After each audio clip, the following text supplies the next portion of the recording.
시작하세요. 네, 선생님, 표 선생님께 인사드리겠습니다.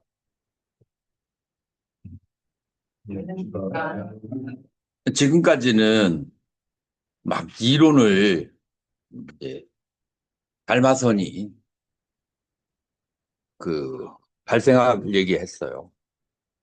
달마선이 네, 선생님. 물어본다면 어때요? 구체적으로 어떻게 수행을 하는 얘기를 얘기했는데. 네, 이제부터 알아가는데. 자, 그래서 음, 이입사행론이 바로 이제 달마대사가 구체적으로 내놓는 수행 방법이다라고 그렇게 말할 수가 있어요.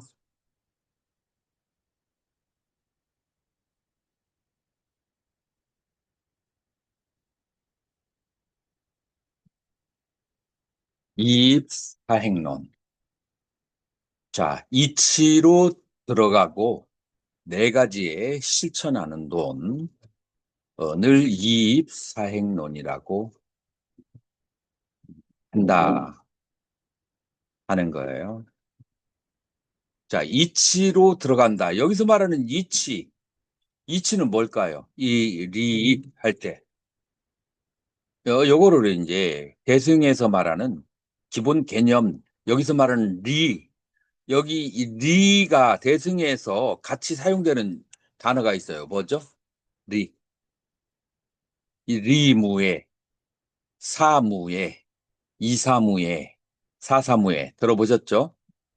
그래서 여기서 말하는 십지경에서 말하는 그 다음에 달마대사가 말하는 리는 뭘까요? 리치.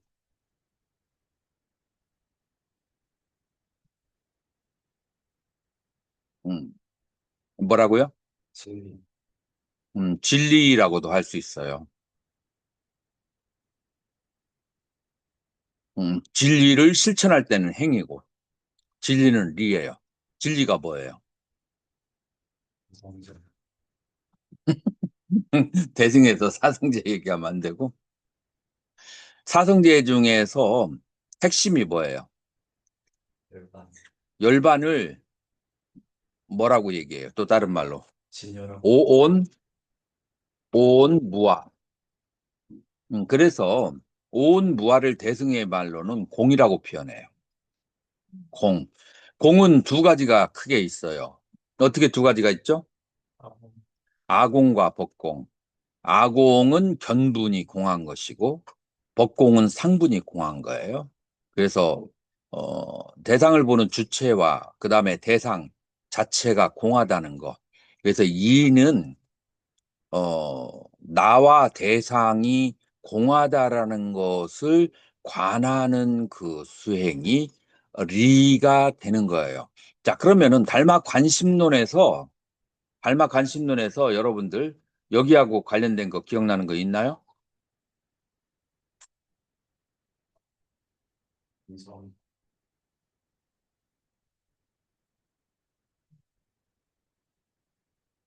자, 뭐라고 했어요?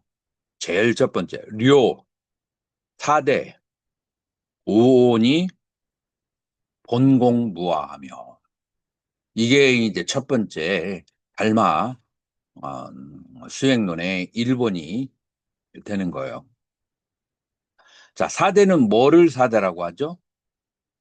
다른 말로 해서 내 몸, 나죠. 내 몸이 음, 사대고, 오는 뭐가 오온이에요?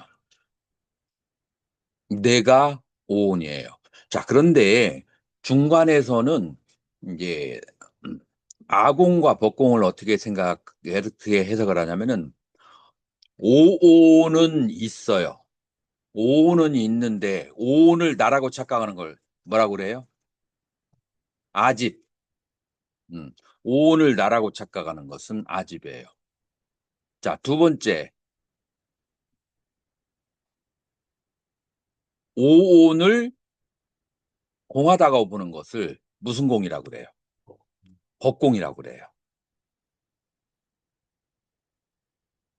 오온이 오온 속에 내가 없음을 알면 아공이고, 오온의 자성이 공한 것이 법공이에요. 이 두 개가 구별이 되나요?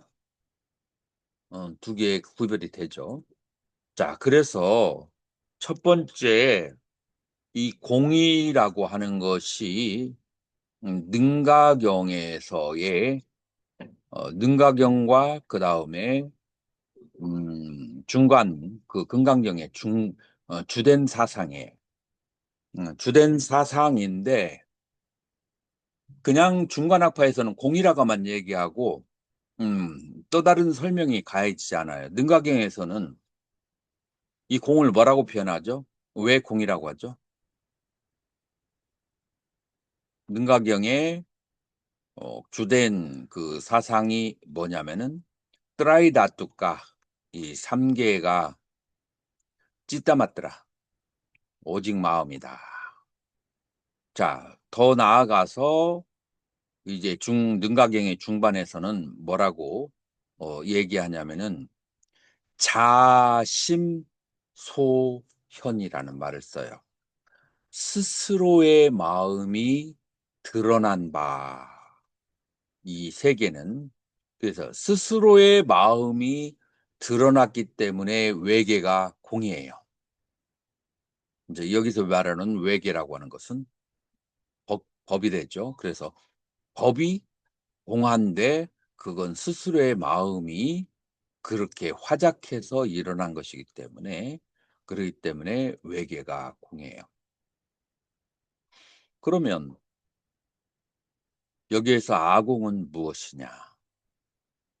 이 스스로의 마음이라고 하는 것도 그 실체가 없다. 어떻게 실체가 없는가? 업식이 불어서 무명업식. 무명이 뭔가? 무명이라고 하는 것은 이제 오해라고 했죠. 그래서 그 오해라는 무명업식에 의해서 그래서 음, 업을 행한단 말이에요. 그 업을 행하는 것이 바로 뭐라고 하냐면은 탐심과 진심이라고 하죠.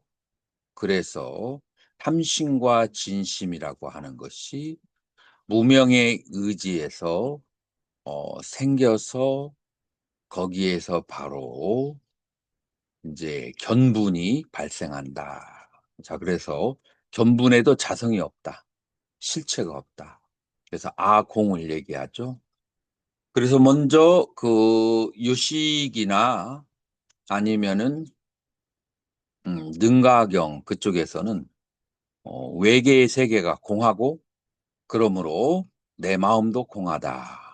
이제 이런 이제 논리를 사용해요. 여러분들이 이제 이것을 제대로 공부하려면은 그러려면은 그 유시 처음에 그 설일체의부와 그 다음에 설일체의부가 어떻게 해서 어, 경량부로 발달하고 경량부가 유식으로 발달하는 그 과정에 500년의 과정에 그 불교학의 흐름을 여러분들이 알아요. 원래 내가 커리큘럼 짠 것은 지금 여러분들이 조금 힘든 이유는 커리큘럼이 내가 순서로 이렇게 쭉 올려놨는데 갑자기 이게 이렇게 학년이 뭉쳐지고 저기가 뭉쳐지면서 커리큘럼이 이렇게 반토막이 나가지고 그래서 지금 여러분들이 조금 중간 단계를 좀 많이 뛰어넘어서 좀 어려운 거예요. 여기에 이 선종의 사상이 그 오게 하는 데는 다 그 순서가 역사적인 발달 과정이 있는 거예요. 어쨌든 간에 어, 자 그렇게 해서 이 료사대 오온이 봉공무화라고 하는 것이 바로 달마선에서 이야기하는 리입이에요. 리치로 들어간다라고 하는 것은 이 본래 공하고 그 다음에 무아 공하고 본공하고 차이점이 뭐가 있어요, 선명스님? 네. 공하고 본공하고 차이점이 뭐가 있어요? 공하고 분봉하고요. 본래 공한 거하고 그냥 공한 거하고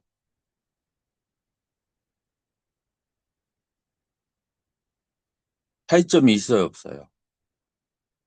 본래 공한 거랑 그냥 공한 거랑.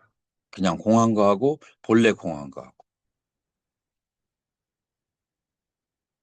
본래는 공하지만 지금은 공하지가. 아는 것이 본공이고, 그냥 공은. 지금 공한 것이 공이야. 근데 본공은 본래는 공한데 지금은 공하지 않아. 예를 들어서, 아유, 누가, 배가 고파서 신라면 먹고 싶다. 나가서 신라면 좀 같이 먹자 하니까, 공한 거야, 이스님아. 라고 얘기하면은 그 상대방이 뭐라고 할까요? 주먹으로 한 대 탁 치면서 이것도 공하냐? 하고 물어보겠지. 이제 이런 경우는 본래는 공한데 지금 공하지 않은가. 왜냐하면 내가 탐심과 진심이 발생한 거예요. 자, 공하다는 것은 지금도 공한 거야. 그래서 이 두 개를 내가 이렇게 봤을 때 나하고 우리 80년대 선방에 다니던 스님들은 이 두 개를 착각을 하는 경우가 많아요. 그래서 선종을 기초부터 공부하지 않으면은 이 여기에 착각에 스며들게 돼요. 그래서 본래 공하다라고 하는 거예요. 이제 우리 이제 커리큘럼에 천태종이 있는데 천태 중에서 가장 중요한 사상이 뭐죠? 천태삼관이에요. 천태삼관이 뭐를 말하죠? 지금 몇 학년이 천태 지금 공부하고 있어요? 3학년인가? 3학년. 천태 공부하면서 천태상관이 뭐예요? 공가중. 좋아요. 자, 공가중이 한번 설명을 해봐요.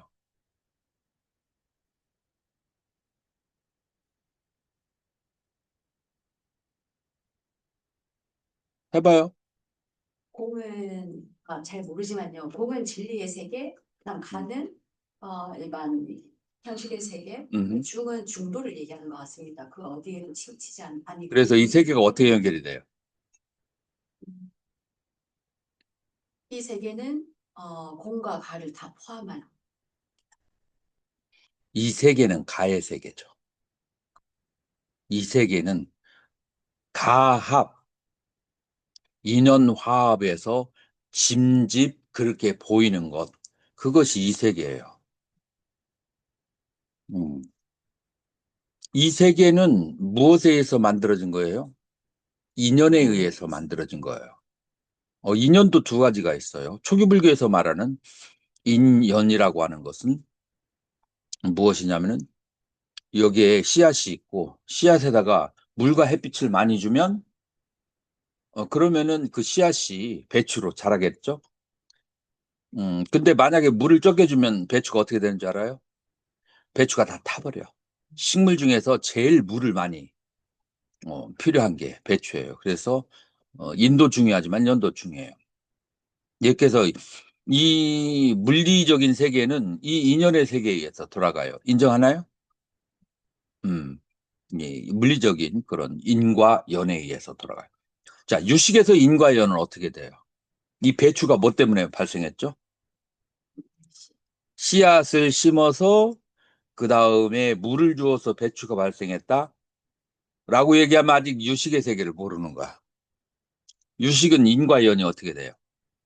식에서 내 알라야식이 바로 인이고, 그 다음에 무엇이 연인가 하면은 알라야식의 아예식이 연이 되어서, 그러니까 80과 70이 인과 연이 되어서 이 세계가 보이는 거야. 배추가 보이는 거야. 그래서 인과 연을 설명하는 것이 이 초기불교하고 그 다음에 이 요식하고는 조금 다르다라고 그렇게 얘기할 수 있어요. 자, 그렇다면 이제 인과 연에 의해서 일어난 세계는 인과 연이 흩어지면 어떻게 돼요? 이 배추가 인과 연에 의해서 만들어졌어. 인과 연이 다 흩어졌어. 그러면은 배추가 뭐만 남아요? 혼자. 그 종자는 인인데 인도 사라지고 연도 사라지면 그냥 공한 거야. 아무것도 없어. 인과 연이 흩어지면. 자, 그래서 이 세계는 지금 여러분들이 6가지 감각기관으로 인식하는 이 세계는 인과 연, 조건에 의해서 만들어진 유의의 세계다라고 하는 것이에요. 그게 바로 가의 세계예요. 그래서 이 세계는 전부 다 가야. 그러면은 인과 연으로 만들어진 우리의 형상에 보이는 세계, 이 형상이 보이게 되면 이 형상은 반드시 내 마음에 드는 게 있고 내 마음에 안 드는 게 있어요. 형상을 보면은 거기에는 사랑과 미움이 반드시 좋아하고 싫어하는 마음이 반드시 생기게 돼요. 이거를 번뇌라고 하죠. 그래서 가의 세계는 번뇌가 필연적이에요. 자, 그러면은 번뇌 없는 세계로 가려면은 그럼 어디로 가야 돼요? 공의 세계로 가야 돼요. 예를 들어서 승가대에 와가지고 옆에 있는 도반이 눈에 영 거슬려. 지나가는 발걸음 소리도 거슬리고 문 닫는 것도 거슬리고 밥을 먹을 때 밥 먹는 행태도 거슬려. 그래서 번뇌가 되었어. 하필이면 그 중이 어디에 산다고요? 나하고 같은 방에 됐어. 그래서 잠을 잘 때도 숨 쉬는 것마도 불편해. 자, 이 괴로움에서 또 벗어나려면 어떻게 해야 돼요? 공의 세계로. 공의 세계로 가야 돼요. 이 중을 만나기 이전에 승가대에 들어가서 들어오기 이전의 세계로 가면 이 중 때문에 괴로움이 없어. 태어나서 괴롭다. 태어나기 이전으로 가면 태어남의 괴로움은 없는 거야. 그 이전, 인연이 만나기 이전의 세계로 돌아가는 거야.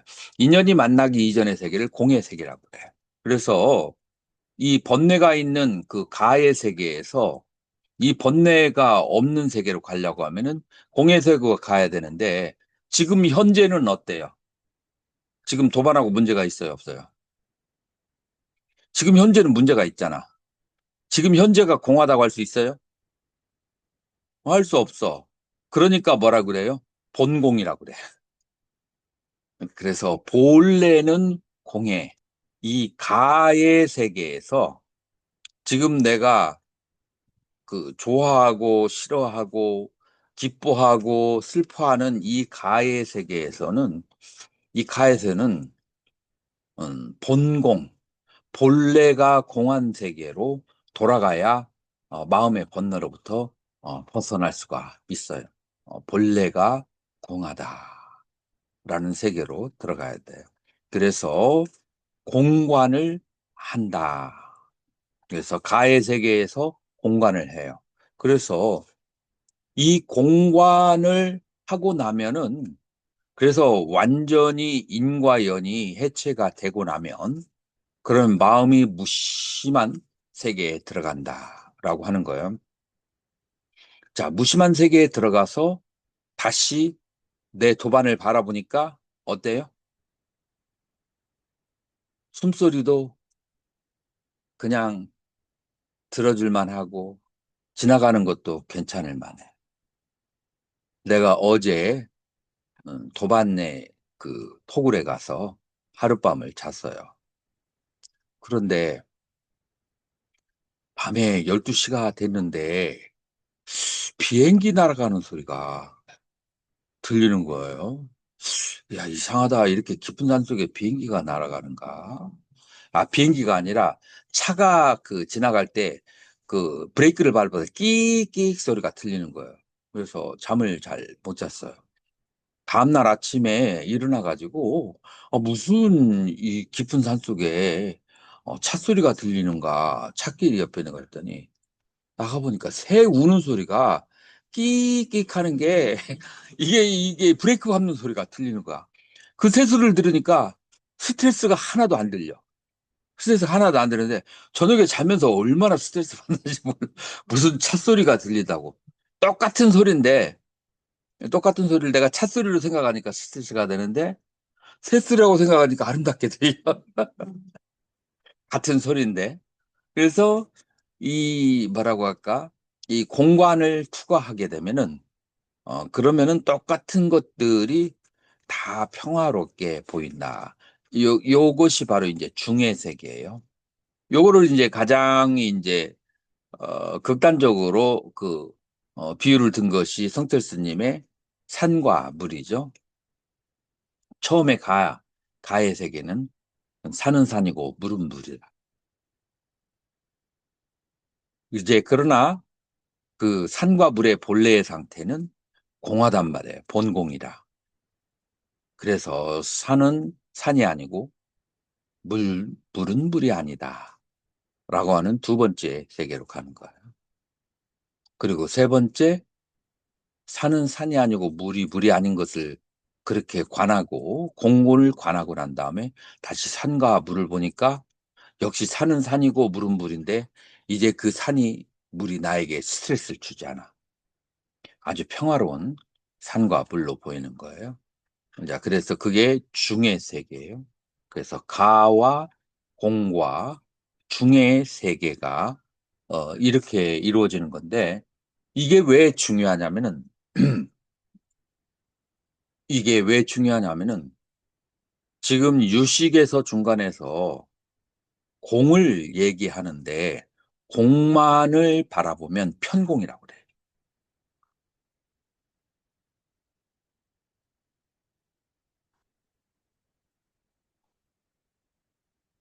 그래서 누군가가 잘못을 할 때, 누군가가 죄를 지을 때 그걸 공이라고만 봐버리면 편공이 되어버린다.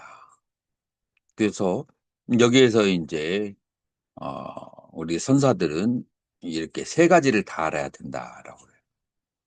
뭐냐면 시비가 분명한 경지와 시비가 둘이 아닌 경지, 그 다음에 시비가 본래 없는 경지. 자, 이거 대입할 수 있어요? 공과 중에? 시비가 본래 없는 경지 뭐예요? 가. 시비가 왜 본래 없는데 왜 가야? 공의 세계지. 시비가 본래 없어. 그럼 공이에요.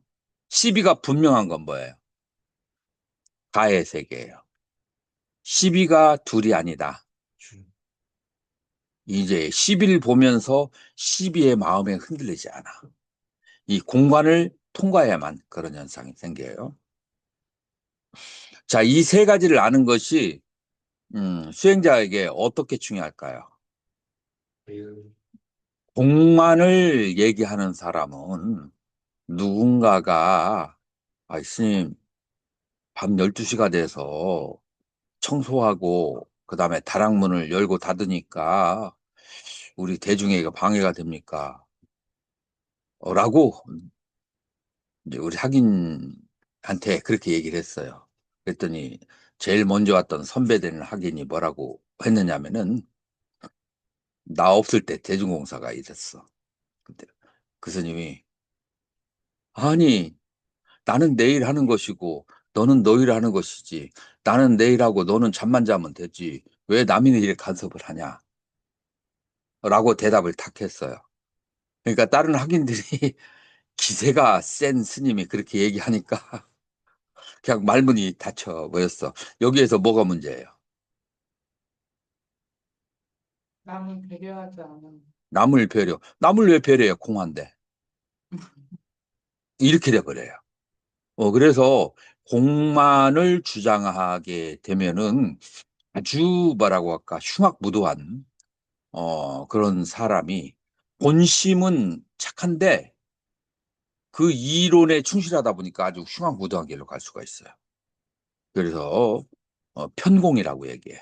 그래서 공은 내가 지향해야 될 자리예요. 공이라고 하는 것은 내가 지향해야 될 자리야. 근데 지금 현재 사는 세계는 어떤 세계예요? 가의 세계니까 뭐에 충실해야 돼요?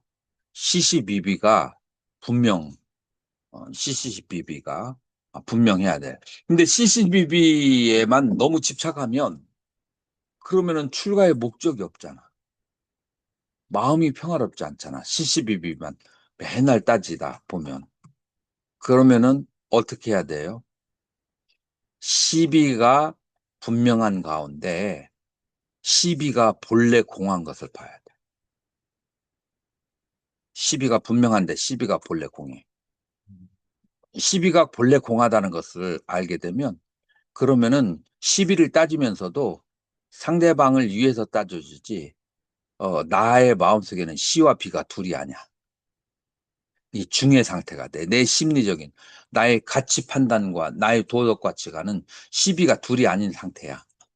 근데 중생을 위해서 짐짓 시비를 분명하게 가리는 거야. 그렇게 할 수 있는 것은 시비가 본래 공한 것을 봤기 때문에 이 세 개의 발이 서로 같이 작용을 해야 돼요. 그거를 이제 표현한 것이 바로 공과중 상관이라고 얘기하는 거예요. 내가 이 능가경의 이 달마선의 이론을 내가 굉장히 중요하게 여기는 이유가 만약에 달마선으로 그대로 가버리면 여러분들은 뭐 하기가 쉽냐면은 공에 빠져버리기가 쉬워서 오히려 수행을 안 배운 것보다도 더 못하게 될 수가 있어요. 그렇기 때문에 그 이론을 내가 아주 중요하게 특히 선종회로 들어갈 때 이제 그걸 강조하게 되는 거예요. 선을 하는 사람들이 가장 그 조심해야 될 것은 뭐냐면은 공만을 생각하고 무아만을 생각하다. 초기불교도 마찬가지예요. 초기불교를 수행하는 사람도 무아만을 생각하면서 상대방을 배려하지 않는, 내가 없는데 하면서 상대방을 배려하지 않는 경우가 있어요. 그래서 공이라고 하는 것은 여러분들이 알아야 될 것은 탐심과 진심이 결여된 상태, 탐심과 진심이 소멸된 상태가 공이에요. 그러니까 여러분들이 알고 있는 공은 리공이라 이치의 공이지 실천적인 공이 아닌 거예요. 그래서 실천적인 공의 상태가 되기 전까지는 계속해서 자기 자신을 붙잡아야 돼요. 어디가 시비가 분명한 것을 그거를 계속해서 같이 바라봐 줘야 된다라고 하는 거예요. 그래서 내가 십지경을 산스크리트로 번역하면서 십지경을 단 한 단어로 표현한다라고 하면은 불취불사, 취할 것도 없지만 버릴 것도 하나가 없다. 취하지도 말고 버리지도 말아야 돼. 뭐를 뭐를 취해서는 안 되는가? 공을 잡으면 안 돼요. 뭐를 버려서는 안 돼요. 시비를 버려서는 안 돼. 그래서 양쪽이 다 같이 가야 돼요. 자, 그래서 어, 이제 4대와 5온이 본래 공하고 무아임을 봐야 된다. 그리고 이제 두 번째가 스스로의 마음을 일으키고 사용하는 데 있어서 두 가지가 차별로 나타나는데 이제 정신과 염심이다라고 하는 거예요. 자, 이게 어떻게 작용이 되는지 한번 보자고요.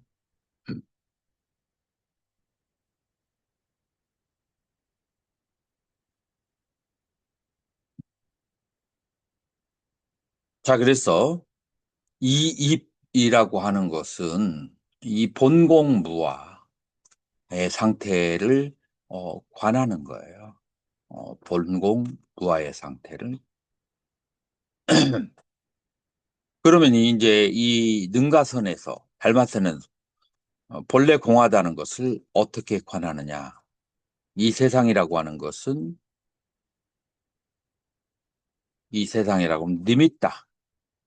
첫 번째 형상을 우리가 감각기관에서 받아들이고 그 다음에 두 번째 단계 이름을 붙이는 것이고 세 번째로는 이 형상과 이름에다가 분별 망상을 일으킨 것이 이 세간이다 라고 명상 분별로 그렇게 관을 하는 것이 이제 능가경의 수행이다 공하다라고 하는 거예요. 그래서 이제 아니면은 이제 반야신경에서 말하는 것처럼 오온이 개공하다라고 관찰하는 것도 리입에 들어가요. 오온 개공. 자, 그러면 수원명 스님, 여기에서 공이 나와요. 그죠? 근데 뭐가 공하다고요?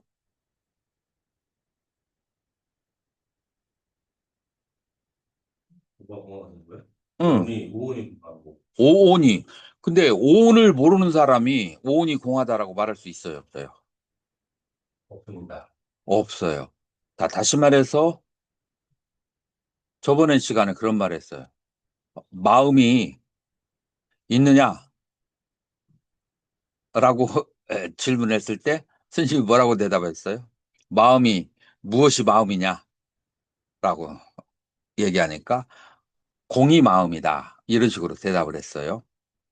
아주 틀리진 않았어요. 여기서 공이 마음이 아니고 마음이 공한 거예요. 마음의 자성이 공한 거예요. 마음의 자성이 공하다 하려면 마음이 뭔지를 알아야 돼. 마음이 뭔지를 알아야 돼요. 마음이 뭔지를 보고 마음이 뭔지를 알아야 돼요. 마음이 뭔지를 아는데 그 마음이 공하다는 거예요. 그래서 먼저 순서가 오온이 뭔지를 알고 봐야 돼요. 그러고 난 다음에 오온이 공하다는 것을 그것을 알아야 되죠. 순서가 그렇게 되는 거예요. 그래서 이입은 뭐냐면 공한 것을 보는 거예요. 오온이 공한 것을 보는 거. 근데 오온이 뭔지를 일단 알아야 돼요. 왜냐하면 보통 중생들은 오온 자체도 보지 못할 정도로 바쁘고 탐진에 사로잡혀 있어요. 그래서 먼저 오온을 봐야 돼. 그리고 이 오온이라고 하는 것을 다른 말로 하면은 내가 가지고 있는 감정과 견해예요. 가지고 있는 감정과 견해. 어떤 감정에서 내가 움직이고 어떤 견해에서 내가 움직이는지를 알아야 돼요. 어디에서 많이 움직이나요? 어떤 감정에서? 좋아하고 싫어함. 특히 어떤 사람은 음식에 진심인 사람이 있어. 다른 때는 농담을 하거나 장난을 쳐도 괜찮은데 자기가 가지고 있는 할당량의 음식을 가지고 장난치는 것을 못 봐주는 사람이 있어. 그건 뭐냐면 그 사람이 음식에 탐심이 일어나는 것을 알아야 돼요. 그 음식에 탐심이 있는 것을 알아야 돼. 어떤 사람은 머리고 굉장히 좋고 공부도 굉장히 잘해요. 근데 자기가 가지고 있는 견해를 누군가가 틀리다라고 얘기하면은 그 뛰어난 머리로서 자기의 견해를 지키기 위해서 완전 그걸 뭐라고 하죠? 전쟁 상태에 돌입을 해. 머리가 좋은 사람 중에서 그런 사람들 스님들이 머리 좋은 사람을 자주 봤는지 모르겠다. 머리가 아주 좋은 사람이 있어요. 그래서 그 사람의 견해를 좀 건드리면은 어떻게 해서라도 그거를 빙글빙글 돌려가지고 쳐내버리는 그런 사람이에요. 그래서 견해에 굉장히 취착심이 많은 사람이 있어요. 여러분들 주변에는 그런 사람 없나요? 없어요? 없어요? 없을 수도 있고 여러분들이 잘 못 봤을 수도 있어. 왜냐하면 서로가 정해진 길을 딛고 걸어가면서 서로를 침범하지 않아서 상대방의 견해가 얼마나 강한지를 잘 못 볼 수도 있어요. 그건 건드려 봐야 그래야 아는 거예요. 그래서 가끔가다 한 번씩 건드려 줄 필요가 있어요. 상대방이 무엇에 집착하고 있는지를 간접적으로 한번 저기를 할 필요가 있어요. 나는 우리 학인 중에 한 사람이 본인이 천상에서 태어났다라고 하는 견해를 가지고 있는 사람을 내가 발견을 했어요. 그래서 대중이 많은 데서 나는 천생에서 살았다라고 얘기해. 그래가지고 내가 뭐라고 얘기한 줄 알아요? 아니라고. 축생세계에서 태어났어. 1년 동안 그 학인이 나하고 말을 안 하려고 하더라고. 그것 때문에 상처를 굉장히 오랫동안 받아서 1년 동안 갔어요. 그건 뭐예요? 이런 것들이 견해에 대한 집착이라고 이제 하는 거예요. 그런데 평상시에 도반들이 그런 식으로 건드릴 사람 별로 없잖아. 그래서 본인이 아주 잘 사는 사람으로 그렇게 생각하는데 사람들의 아킬레스건이 있어요. 그리고 본인이 집착하고 있는 그것을 보여주는 것이 바로 이 선종의 스승이다.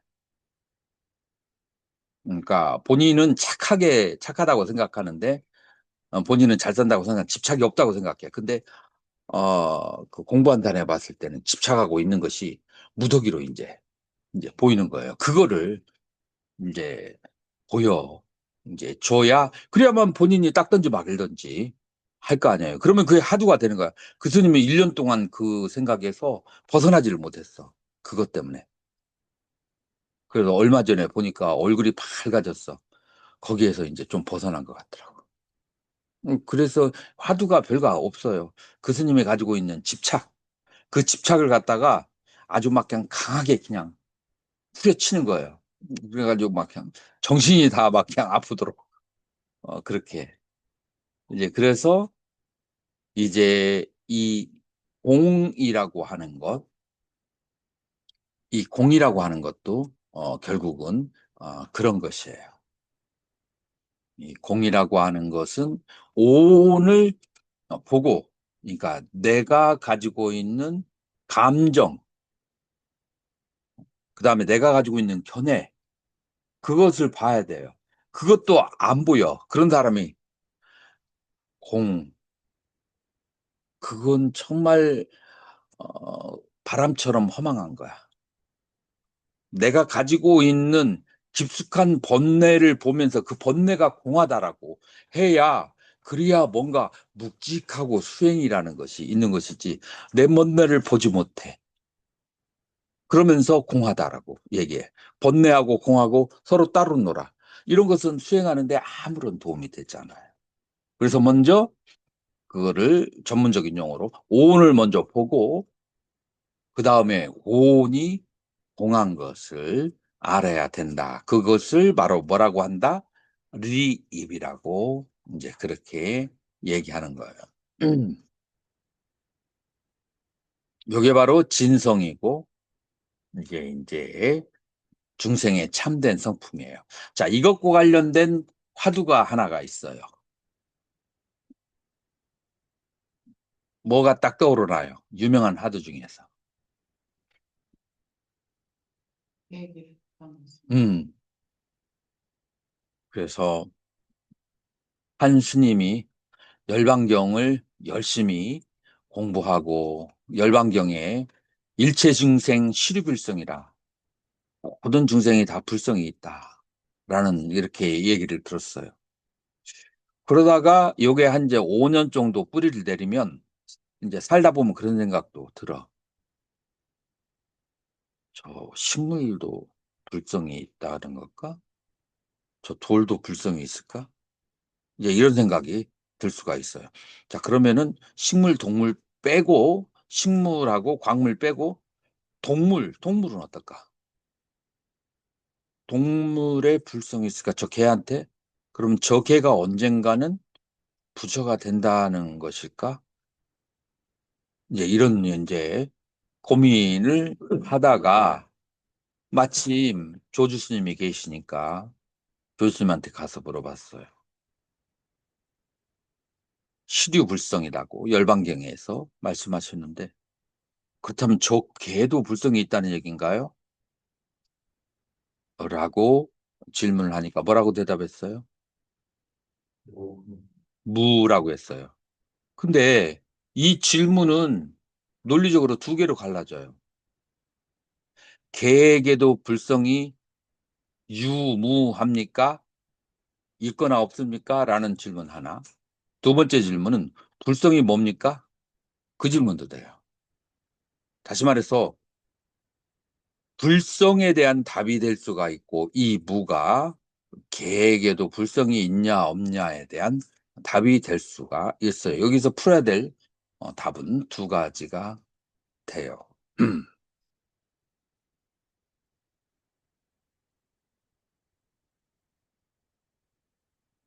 현밀 스님, 네.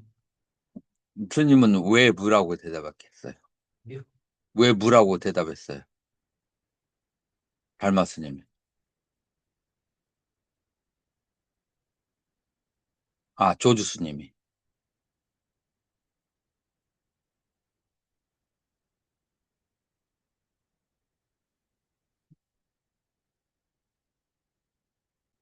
시력이 안 좋아서 그런가? 스님이 살이 빠진 것 같더라.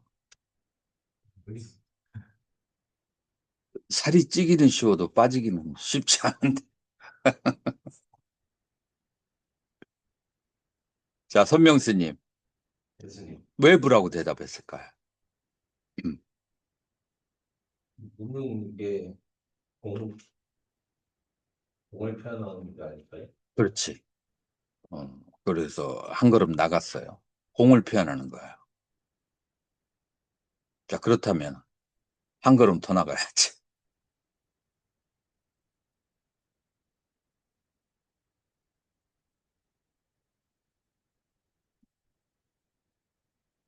개에게도 불성이 있느냐 없느냐라고 말하기 전에 너는 불성을 어떻게 생각하니? 그 질문이 필요한 거예요. 네가 생각하는 불성이 뭐야? 근데 그 불성이라고 하는 것은 공이야. 공이라는 것에는 유무가 있을 수가 있어?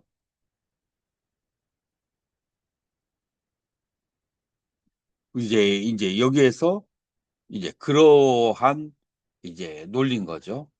근데 그래서 천사들은 지지여분한 것을 아주 싫어해.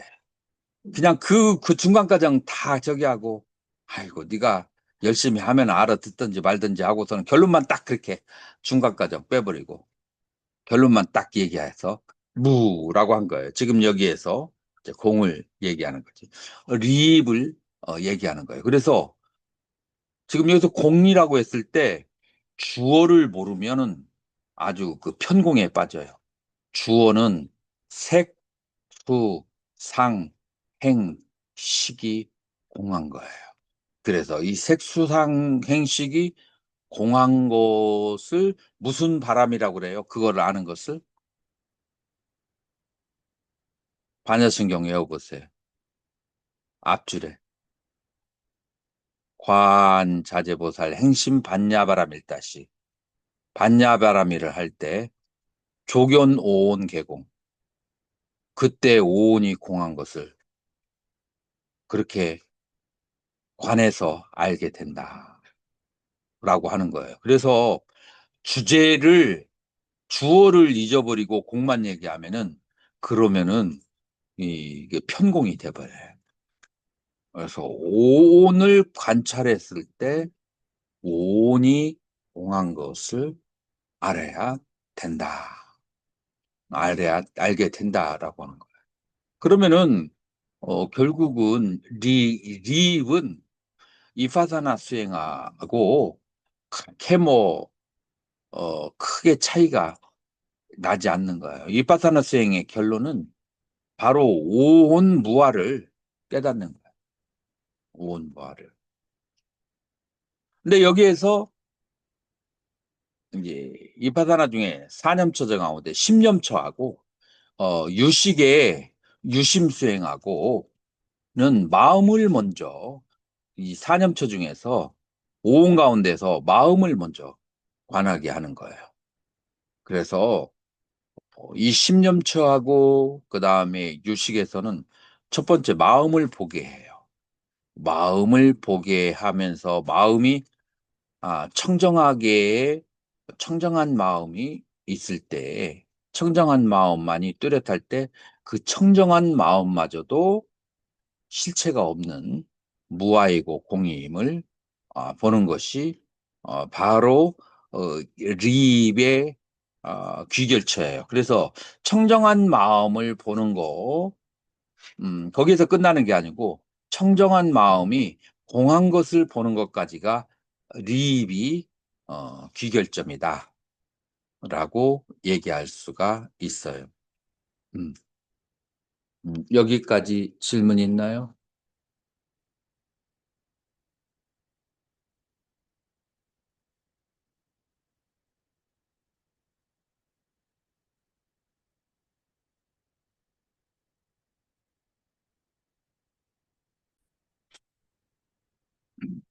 천태지관. 자, 여러분들의 이 세상의 모든 것이 센스만 있으면 다 알아맞힐 수 있어요. 여기서 주된 수행이 뭐겠어요? 천태지관은. 지관. 지관. 지는 뭐고 관은 뭐예요? 사마타와 비파사나. 근데 그치고 관하는 거예요. 자, 무엇을 그치고 무엇을 관해야 될까요? 본세를 붙이고 본내를 그치고 그 다음에 뭐를 관해야 돼요? 오온을 관해야 된다. 자, 본내를 언제, 어디서, 어떻게 그쳐야 되죠?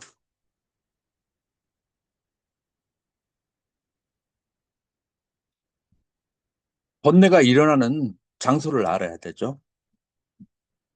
자, 그래서 처음에 5가지 감각기관이 5가지 경계를 보았을 때, 그랬을 때 일어나는 것을 뭐라고 얘기하죠? 오식이라고 그래요. 자, 이 오식은 시비와 호호가 있을까요? 없을까요? 이 오식은 시비와 호호가 없어요. 자, 그러면 이 오식에서는 번뇌가 있다고 해요? 없다고 그래요? 없어요. 자, 그러면은 언제 분별이 생겨나는가 하면은 제6식에서 육식이 무엇과 무엇이냐면은 전오식이 대상이 되고 그 다음에 의근이 주체가 되어서 전오식 중에 하나를 보았을 때 아, 저렇게 생긴 형상과 저런 색깔의 사람은 내가 작년에도 가르쳤고, 그래서, 뭐, 아, 얼굴이 좀 길쭉하고, 그 다음에 턱이 좀 뾰족하게 나왔으니까, 월견스님. 자, 그러면은 월견이라고 얘기할 때, 그러면은 내 의근에는 뭐가 있다는 얘기예요? 기억의 자료, 여기 도서관이야. 의근에는 도서관이에요. 라이브러리예요. 이 도서관에서 ABCD부터 쭉 서치를 하는 거야. 뭐를 가져다 주면은 저렇게 생긴 형태와 색깔. 그래서 쌈스타나 형태라고 하고 그 다음에 쌈스타나 그 다음에 색깔 와르나 이 2가지를 보고서는 이 2가지의 정보를 읽은해 주면은 2가지를 조합해서 이름이 딱 나와요. 그래서 월견 스님. 자, 그러면은 이것은 뭐라고 그래요? 의식이라고 그래요. 자, 의식이 이제 발생하는데 이 저번에 우리 공부했죠. 꿀덩어리의 경. 이제 거기에서 의식이 발생하기 전에 먼저 뭐가 발생해요? 짝꿍쩌, 루빵쩌, 짝꿍쩌, 루빵쩌, 짝구 빈야나. 그래서 눈과 그 다음에 대상을 연으로 해서 안식이 발생한다. 자, 여기까지는 됐죠? 자, 안식이 발생한 다음에 띵랑 상가띠 빠싸 요 세 가가 다 있으면은 촉이라고 한다. 그다음 빠싸 빠짜야 외다나 촉이 있으면 뭐가 발생하냐? 수가 발생해요. 자, 그래서 내가 대상을 월견 스님이라고 딱 했을 때 그다음부터 수가 발생하는 거야. 무슨 수가 발생할까요? 아, 저 스님의 학습 태도, 이해력, 그 다음에 숙제를 해오는 것. 그게 플러스일 수 있고 마이너스 수가 있을 수가 있죠. 자, 플러스면 학습 태도도 좋고 이해력도 뛰어나고 숙제도 잘 해왔다. 라고 한다면 월견 스님 딱 했을 때 나에게 어떤 느낌이 발생해요? 플레젠트. 플레젠트한 그런 느낌이 발생해요. 근데 저 스님은 이해력도 약하고 수업 때도 안 듣고 중간에 옆 사람하고 계속 말이나 하고 그 다음에 숙제도 안 해와. 일단 배째라. 그러면은 그 스님 이름이 딱 떠올랐을 때 뭐가 떠올라요? unpleasant. 그걸 이제 고수라고 그래요. 플레센트는 락수와 고수가 떠올라요. 이게 이제 인식의 순서예요. 그래서 느낌이 발생한 다음에, 자, 식 다음에 느낌이 발생했어요. 그래서 식, 어, 식 다음에 느낌, 오음 가운데서 순서가 어떻게 되는지 알겠죠? 식수예요. 자, 느낌이 발생한 다음에 상자나띠, 외다나빠짜요 상자나띠. 그 대상에 대해서 개념과 함께 자나띠 알게 되는 거예요. 여러 가지가 떠오르는 거야. 여러 가지 개념들이, 생각들이 그 대상과 함께 떠오르는 거죠. 그 다음에 자나띠, 빠짜야, 브라빤짜, 빠빤짜. 그 대상에 대해서 여러 가지가 5개로 벌어져서 떠오르는 거예요. 이제 그 대상에 대해서 여러 가지가 떠오르는 것을 그거를 실온이라고 하고 여기에 대해서 번뇌가 발생하는 시점이다. 라고 얘기하는 거예요. 그래서 대상을 느끼고 알고 난 다음에 느끼고 한 대상에 대해서 여러 가지 분별이 일어나는 것이 여기가 번뇌의 시작이에요. 그래서 대상을 느끼고 알고 분별로 나아가지 않게 하는 것이 바로 알아차림이라고 그래요. 초교불교에서는. 그리고 선중에서는 화두라고 그래요. 그래서 화라고 하는 것은 말수맞자 그 분별이에요. 분별이 시작하기 전, 분별 전으로 가야 되고, 그 다음에 그게 바로 알아차림의 기능이에요. 근데 이렇게 얘기하면 이제 구체적이진 않죠. 이제 이렇게 얘기하면. 자, 그렇기 때문에 이제 가장 쉽게 하는 방법이 이름을 붙여서 알아차림이 이름을 붙여서 알아차리는 거예요. 그것이 바로 분별로 더 가지 않게 하는 방법이에요. 그래서 우리가 지금 시대에 있어서는 쥐를 잡으려고 할 때 예쁜 고양이, 미운 고양이, 그 다음에 하얀 고양이, 그 다음에 검은 고양이, 그게 중요할까요, 안 할까요? 집에 곡식이 막 그냥 도둑을 맞아. 뭐 이왕이면 다홍치마라고 이쁘게 생긴 고양이가 쥐 잘 보면 잘 잡으면 좋겠지. 근데 그런 경우 굉장히 드물어요. 귀여움을 많이 받으면은 지 할 일을 안 해. 그래서 색깔이 어떻게 생겼든 간에 쥐만 잘 잡으면 돼. 지금 여기에서 우리 불교 수행에 있어서 핵심되는 것은 뭐냐면은 분별망상으로 가지 않게 하는 거예요. 분별망상으로 가지 않게 하는데 알아차림이든지 화두를 들든지 무엇을 들든지 사마타 수행을 하든지 그것은 그때그때 자기 필요에 따라서 하는 거예요. 자, 그래서 천태에서는 그 사마타의 그 수행을 이제 어떻게 이제 하느냐라고 하면은 이제 반대되는 대치법으로서 이제 그 번뇌를 후드려 잡는 거죠.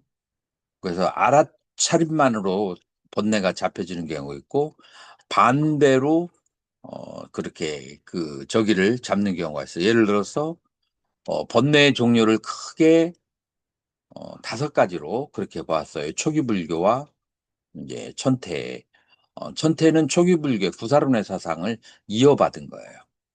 그래서 천태의 수행은 구사론의 그 기본적인 구차전의 수행 곱하기 1념 3천이라고 하는 그러니 이제 교리를 받아들이는 것이 천태의 수행이에요. 기본적으로는 구사론의 구차조정의 수행을 그대로 수입을 했어요. 여러분들 그 천태 마하지관이라는 책을 보게 되면은 거기에서 수행하는 것이 구차조정이 그대로 초기 불교에서 얘기하는 설치부에서는 구차조정이 그대로 나와요. 자, 그런데 여기서 그치게 할 때, 지관할 때 이제 그친다 라고 하는 것은 크게 2가지 방법으로 그치는데 하나는 호흡을 통해서 호흡을 통해서 그치고 또 하나는 오정심을 관을 통해서 그친다라고 그렇게 하는 거예요. 자, 호흡을 통해서 그친다라고 했을 때 그때 그 호흡을 몇 단계로 나눠요? 누가 기억이 나나요? 6단계. 호흡을 그치는 데에 6단계인데 시작이 뭘로부터 나오죠? 수식관, 수. 그 다음에 2번째 따를 수. 그 호흡을 들어가고 나가는 것을 따라서 왔다 갔다 하는 따를 수. 수수. 그 다음에 3번째가 뭐죠? 지관. 그래서 이제 호흡을 집중해서 호흡을 따라가다 보면은 다른 잡념이 일어났잖아요. 그래서 지가 돼요. 잡념이 일어나지 않으면 그 다음에 4번째로 관을 해야 돼요. 무엇을 관한다고요? 나라는 것을 구성하고 있는 오온이 어떤 꼬락선인지 어떤 상태로 있는지 실체가 있는지 없는지 그 오온을 관하는 것을 관하게 된 거예요. 자, 관을 하고 나면 뭐를 우리가 알게 되죠? 오온이 뭐라는 걸 알게 되죠? 무상, 무아, 공임을 알게 돼요. 무상무아 공임을 알게 되면은 나의 마음이 어떻게 되죠? 집착을 놓아버리니까 맑아져요. 그래서 5번째는 뭐예요? 맑을 정, 고해할 정. 그래서 마음이 맑아지면 그 다음에 6번째는 뭐가 발생해요? 묘한 지혜가 발생해요. 그래서 정묘라고 그래요. 그래서 수수지관 정묘라고 하는데 지금 여기서 이제 중요한 것은 여기에서 지혜의 상태죠. 지혜의 상태를 천태지관에서는 호흡에 집중을 해서 지혜를 하거나 아니면 오정신관을 통해서 지혜를 하는 거죠. 이제 5개의 번뇌가 두드러진 번뇌를 뭐라고 해요? 초기불교에서 오장이라고 하죠. 반짜니바라느니. 그래서 이 오장이 있는데 이 오장을 이제 관찰을 하는 거예요.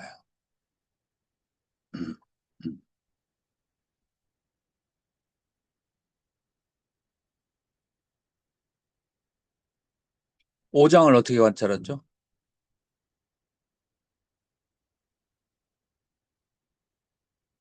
자, 어, 음욕이 있을 때는 뭘로? 부정관. 탐심이 있을 때는 부정관, 진심이 있을 때는 자애관. 아, 자애관을 부처님께서는 어떻게 수행하고 그랬죠? 자가 메따예요. 그 메따, 자가 메따라고 하는데 이 메따의 수행을 할 때, 그 메따의 수행을 할 때 마치 외아들을 아끼는 것처럼 오직 하나밖에 없는 외아들을 사랑하는 마음처럼 그렇게 메따를 바라야 된다라고 얘기했는데 부처님에게 경험이 있어요, 없어요? 경험이 있어요, 없어요? 외아들이. 있습니다. 라훌라가 있잖아요. 그 다음에 라훌라가 태어난 다음에 그 다음에 떠났는데 수행하다가 가끔 가다가 생각이 났을까요? 안 났을까요?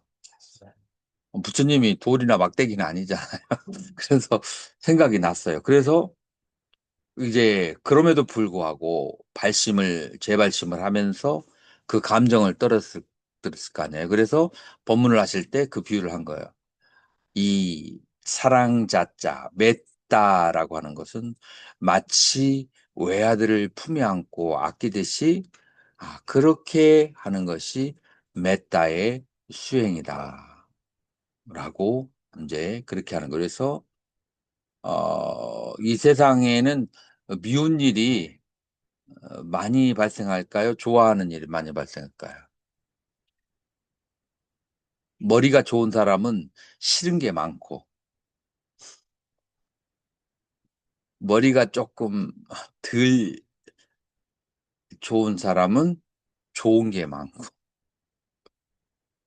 왜 그런지 알아요? 머리가 발달된 사람은 안 좋은 기억을 다 그대로 기억하고 있고, 안 좋은 상황을 예측할 줄 알고. 그러니까 싫은 일들이 더 많은 경우가 많아요. 자, 여러분들이 불교를 수행한다 라고 얘기했을 때 수행자가 수행자 아닌 거하고 다른 게 뭐가 있어요?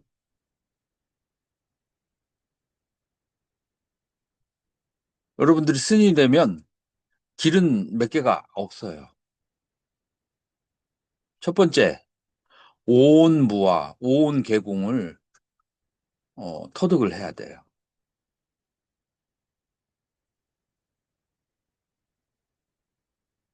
내가 아는 어떤 스님이 선원에서 20년을 수행했는데 나와서 나를 만났는데 자기가 제일 이해하기 어려운 게 오온계공이래요. 나의 느낌, 나의 생각, 나의 몸이 이렇게 명료한데 왜 무아야? 도저히 자기는 납득이 안 간대요. 그런데 중이 돼가지고 오음무아를 포기하잖아요. 중생활 끝난 거야. 불교의 본질은 오음무아예요. 한번 기독교의 본질은 뭐죠? 십자가에 못을 박힌 예수를 믿는 거야. 그게 안 믿어져? 그 사람이 목사 생활해. 그러면은 마음이 일생결혼 거야. 맨날 설교할 때 십자가에 돌아가신 예수를 그냥 입으로만 하는 거야. 마음은 믿지 않으면서. 마찬가지로 우리 불교의 본질은 온 무아예요. 온 무아를 깨달아야 보통 중생의 삶하고 다른 거예요. 안 그러면은 중생하고 똑같아. 오히려 중생보다 못해질 수 있어. 자, 그러면은 온 무아를 깨닫는 것이 어렵다. 다른 방법이 혹시 없을까요? substitute. 제2의 대안. 있어요, 없어요? 있어요. 머리 좋은 사람만 스님 되라는 건 없어요. 머리가 안 좋아도 실천으로, 실천으로 스님이 될 수 있어요. 자, 그러면 오온무아를 어떤 식으로 실천을 해요? 그 오온무아를 실천한다라고 하는 것은 이거를 이제 다시 얘기하면 오온무아를 못 깨달은 사람은 이기적인 사람이에요. 이기적인 나를 위해서 사는 사람이에요. 그런데 수행이라고 하는 것은 이기에서 뭘로 넘어가야 돼요? 이타로 넘어가야 돼. 그래서 리타를 리로 공부하면은 공이고 행으로 공부하면은 보살행이에요. 그래서 공을 관할 줄 알든지 아니면은 그런 쪽으로 좀 약할 수 있어요. 그러면은 실천으로 그렇게 해야 돼요. 그러면 이타의 실천은 뭐를 이타의 실천이라고 하니까 자비심이에요. 그래서 자비심이 있어야 이타행을 한다고 할 수가 있어요. 그러면 자는 뭔 것인가? 내가 내 눈에 보여지는 모든 중생들이 전부 다 내 외아들처럼 사랑스러워야 돼. 만약에 사랑스럽지 않으면은 한 발 물러서서 어떻게 알아야 되냐면은 내 눈에 보이고 들리는 것이 바로 나다, 동체 대비. 그러니까 보여지는 것과 그 다음에 나의 몸이 둘이 아니다. 라고 이해를 해야 돼요. 왜 둘이 아니죠? 내가 만약에 공기를 더럽게 하면 내 폐가 나빠져요. 내가 만약에 바닷물을 오염시키잖아요. 그러면은 내 몸을 이루고 있는 혈액이 탁해져. 내가 만약에 땅을 오염시키잖아요. 내 몸에 암이 생겨. 그래서 지수 화풍을 이루고 있는 땅, 물, 불, 바람이 내 인식의 대상이기도 하지만 그것이 바로 내 몸을 이루고 있는 구성 요소예요. 그렇기 때문에 내 몸은 이 내 몸을 구성하고 있는 이 환경이 오염되면 내 몸도 오염되고 환경이 맑아지면 그러면은 내 몸도 맑아진다라고 하는 원리를 우리는 다 몸으로 알까요, 모를까요? 뭐, 몸으로 알아요. 여러분들 깊은 산속에 가봐. 공기 좋고 아우 여기서 며칠 더 있고 싶다. 다 그런 생각 하잖아요. 여기 있으면 병이 낫겠다. 그런 생각 하잖아요. 깊은 막 그냥 나무가 우거지고 막 그냥 산소가 저기 있고 약초 냄새가 나고 물 맛이 막 그냥 깊고 그윽한 물을 마시면은 여기서 몇 잘 있고 저기 있으면은 내 몸이 건강해지겠다 하죠. 다 알아요, 몸이. 환경이 건강해야 나도 건강하다는 것을. 그래서 환경과 내가 둘이 아니에요.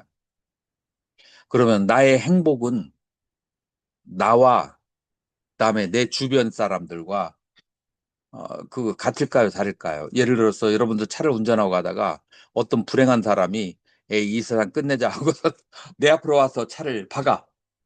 그러면 내가 차 사고가 났어. 뭐 때문에 차 사고가 났어요? 나 아닌 다른 사람의 불행이 나의 교통사고와 나의 그 사고를 일으키는 거예요. 그래서 내 앞에 있는 중생이 행복해야 나도 행복한 거예요. 그래서 그걸 뭐라고 하냐면은 동체라고 그래. 이 우주에 있는 인식의 주체와 객체는 통체야. 그러니까 대상이 행복해야 내가 행복한 거야. 그래서 그런 마음으로 그런 마음으로 보살행을 하는 것이 바로 자애심이라고 해요. 그 다음에 연민심이라고 하는 것은 뭐를 연민심이라고 해요? 연민심이라고 하는 것은 바로 여러분들이 어, 그 다른 사람들이 얼마나 불완전한 처지에서 괴로워하고 있는지 그것을 관찰하는 거예요. 그래서 여러분들이 많이 상담을 많이 하거나 아니면은 여러분들이 뭐 소설책을 보거나 아니면은 영화를 보면은 거기에 다 뭐가 있어요. 중생의 비명 소리가 아주 섬세하게 그려져 있는 거예요. 모든 중생이 다 고통과 비명 속에 살고 있는 그거를 보고 연민심을 내는 것이 비심이에요. 그래서 자애심과 연민심으로 보살행을 하는 것이 오온무아의 실천이에요. 만약에 성향이 그런 성향이 아니면 이치로 오온무아를 관찰하고 오온을 따라가면서 보니까 무아인 것을 보는 것. 이제 그것은 이제 바로 뭐냐면 리로 공에 들어 이제 가는 것이다. 라고 이제 그렇게 할 수가 있어요. 자, 그래서 이제 리치로 공에 들어가고 이제 그래서 이제 그치는 거예요.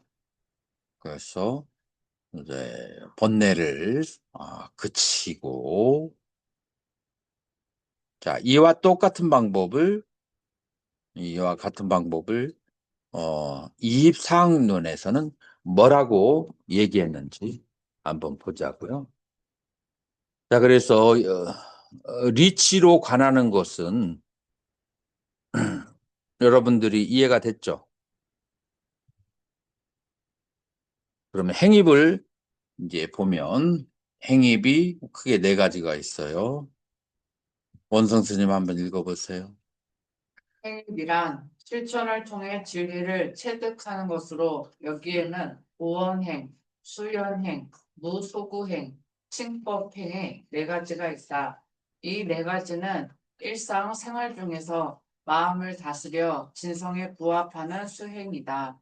진심으로 회개하는 데 있어 장애가 되는 것은 탐과 진이다. 이 참마음인 진성을 드러내는 것은 묵은 원한을 청산하는 것으로부터 시작한다. 인간은 수없이 많은 생을 살아오면서 알면서 모르면서 지은 악업이 수없이 많다.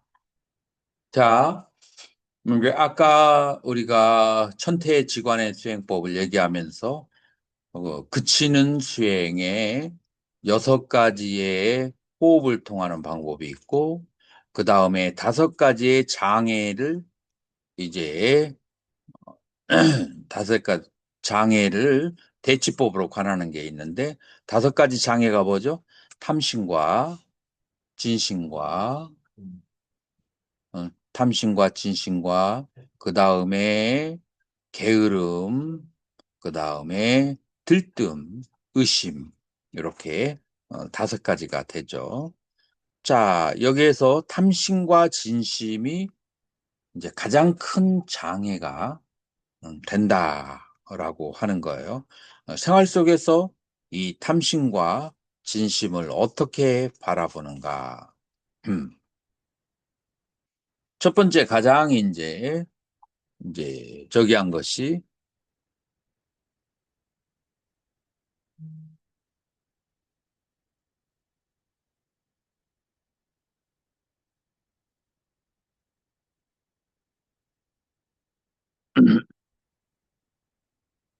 진심, 이제 화내는 마음이죠. 그래서 화내는 마음이 발생했을 때 이제 화나는 일이 기분 안 좋은 일이 여러 가지 괴로운 일이 많이 발생했을 때 지금 요즘에 우리를 화나게 하는 것이 뭐가 있죠? 국민적으로 화나게 하는 게 뭐가 있어요? 트럼프의 관세 정책.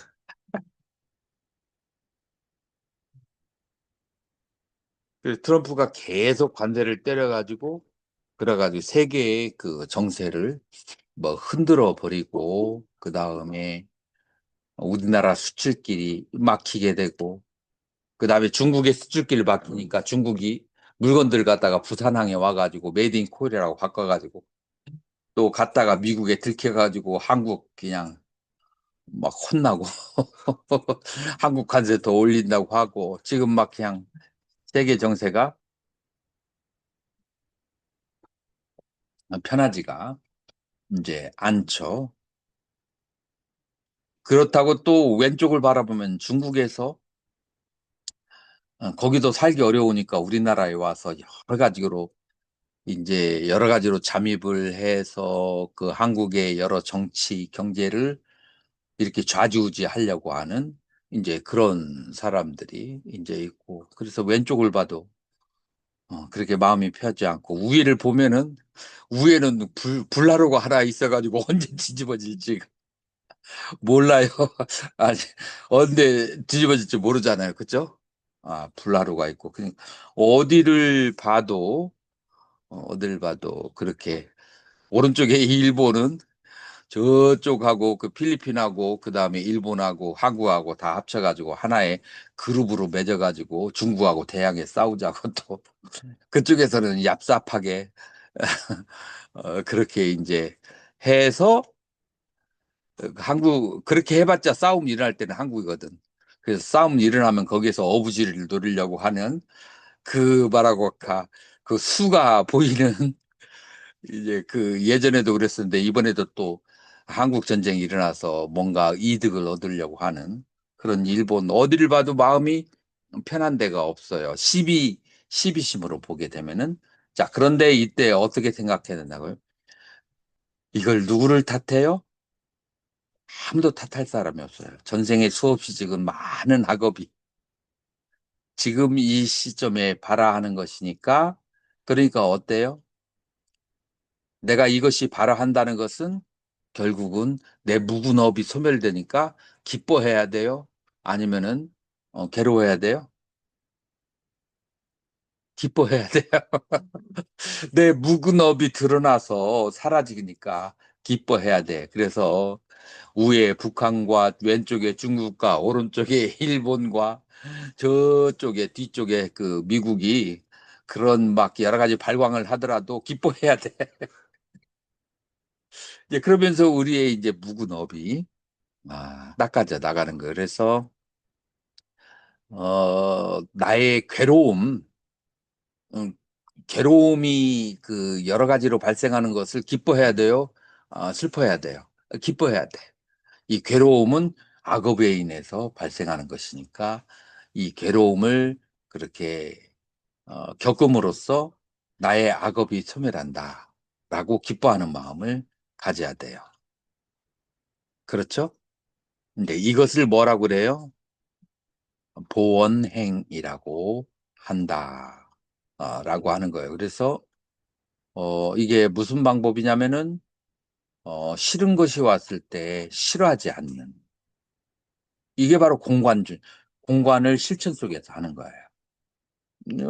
입으로는 수없이 많은 공을 얘기하면서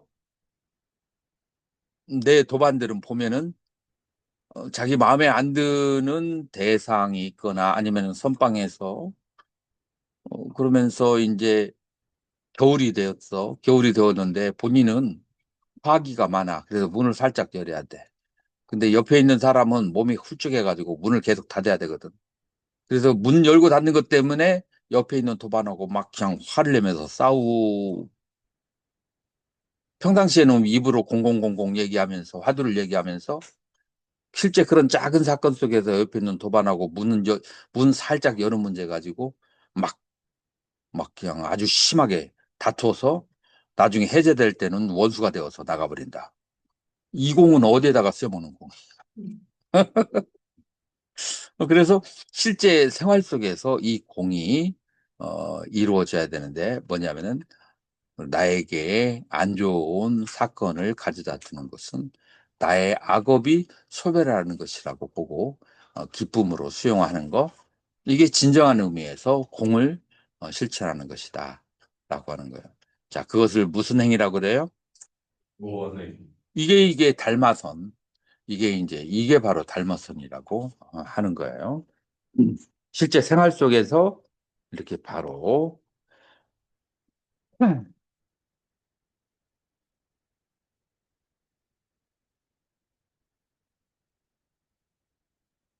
둘째는 이 인연 따라 행하는 것은 수연행은 어디를 강조하냐면은 수연행이라고 하는 것은 나에게 좋은 환경이 많이 발생했을 때 내가 태어날 때부터 부유한 집에서 그러면서 뭐 여러 가지 좋은 환경 속에서 그렇게 좋은 부모 밑에서 살게 되는 거예요.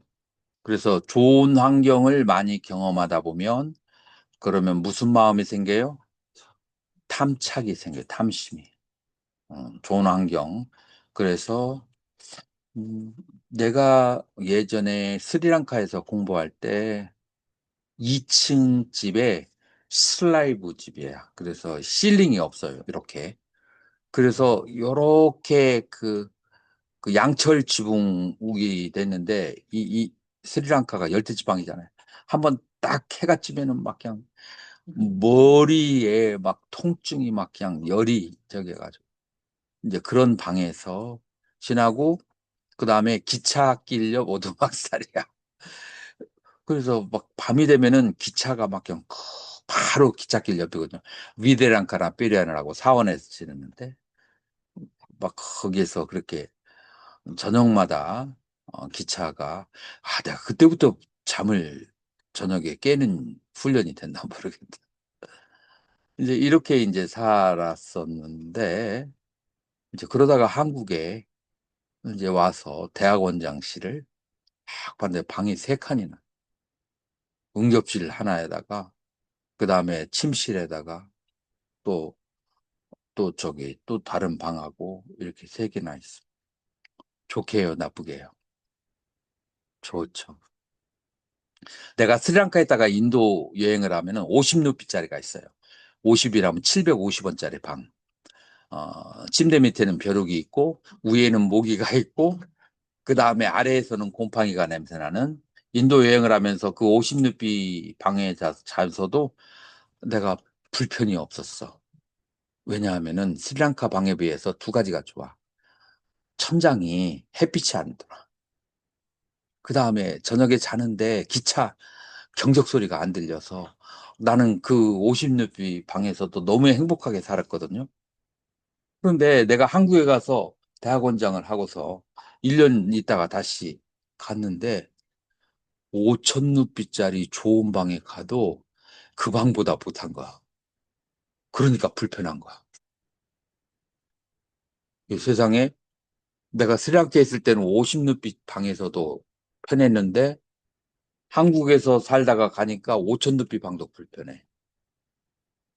이게 바로 이제 자기도 모르게 생기는 탐착심이에요. 이제 복감한다는 말이 있죠. 복감. 복을 받으면 복수형을 하면은 복이 감한다라는 말인데 이 내가 그제서야 그게 무슨 뜻인지 알았어. 복이 감한다. 내가 좋은 환경에 살수록 내가 상대적으로 내가 즐길 수 있는 것들은 전부 다 싹 오그라들고 줄어들기 시작하는 거야. 내가 스리랑카에서 아주 안 좋은 환경에 살았을 때는 모든 환경이 거기만 아니면 다 행복이었는데 한국에 살면서 3분의 2가 고통이고 3분의 1만 즐거움으로 줄어들었어. 그게 이제 복이 감한 이제 환경이에요. 그래서 좋은 환경에 살면 이렇게 복이 감하고 이 모든 환경을 즐길 수가 없게 돼요.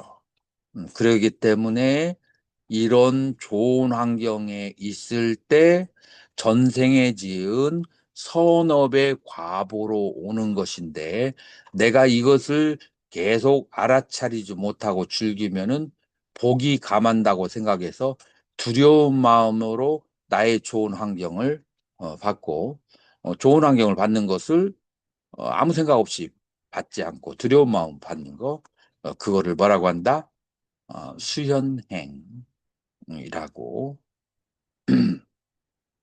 그렇게 하는 거예요. 그래서 음, 좋은 환경을 두려워할 줄 알아야 된다. 이것이 이제 수현행이에요. 세 번째가 뭐죠? 무구소행이에요.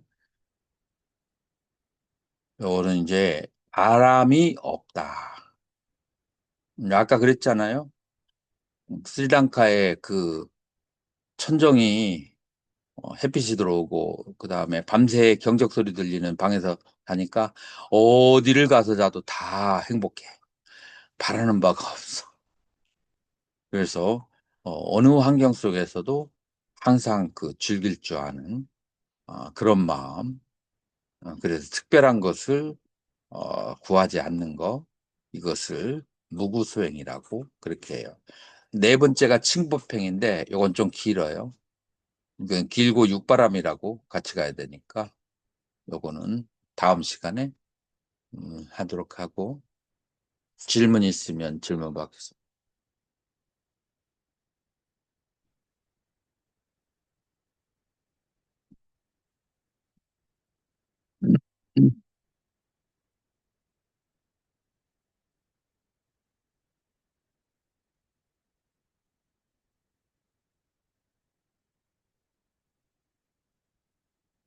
질문 없어요? 마치겠습니다. 그리고 선생님께 인사드리겠습니다. 감사합니다.